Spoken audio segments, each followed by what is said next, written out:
What's up guys and welcome. You are watching Fuzzy Fitness. Let's start this video with Brandon Curry and his visit to the doctor to make sure his mobility is in check and he isn't stiff in any areas before stepping on the Olympia stage. That visit allowed us to get another close sneak peek of his physique this close to the show.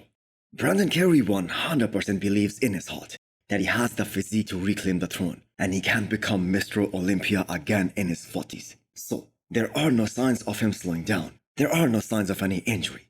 And the reason is, as of lately, Brandon has been following more or less the same approach that Kevin LeBron had during the off-seasons, where he would get off all the stuff and gear and give his body the much-needed break after a gruesome competitive season. So Kevin himself said that is the reason he lasted that long in the sport. I mean, just 1 year before he retired, he was placing second at the Olympia. That was back in 2002. And it isn't like Brandon Curry stops training during the off-season. He takes things slow and steady. So this is gonna be such a crucial year for him, and he cannot afford to drop down. Next up is Regan Grimes. It is great to see that his coach Milos is so confident that Regan has never looked this good ever since they started working together. And they have been working together for more than 2 years now, and I think they have done close to 7 shows. So Milos has all the data from his previous looks that is required to make the assessment and to make sure that Regan is on track to bring his best ever to the Olympia stage.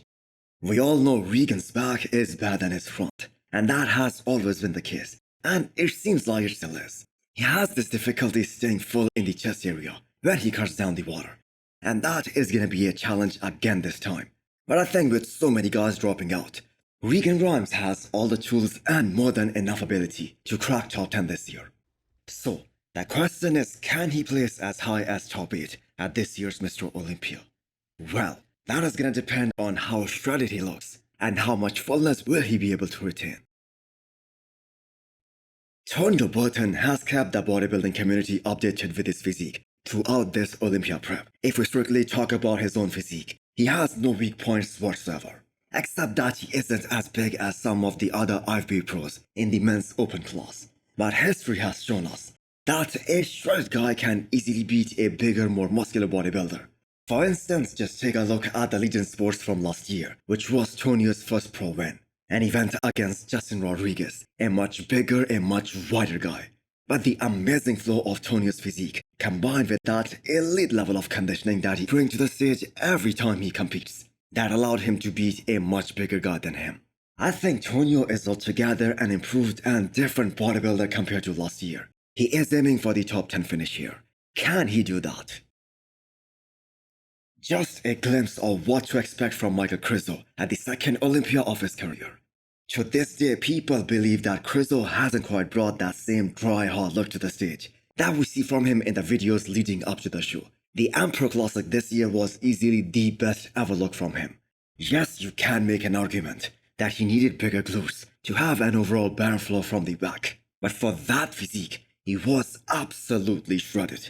And surprisingly, he weighed less at Emperor Classic compared to the Olympia last year, and he looked the same if not bigger. So everyone is 100% certain that Krizo will be better than his last showing, because this has been a trend we have seen from him since he switched to the IFBB Pro League. The biggest question is Krizo good enough to beat a guy like Hunter Labrada? That will be a great battle this year. So hit the thumbs up button if you liked the video, and smash the subscribe button if you wanna come back for more. Thanks for watching.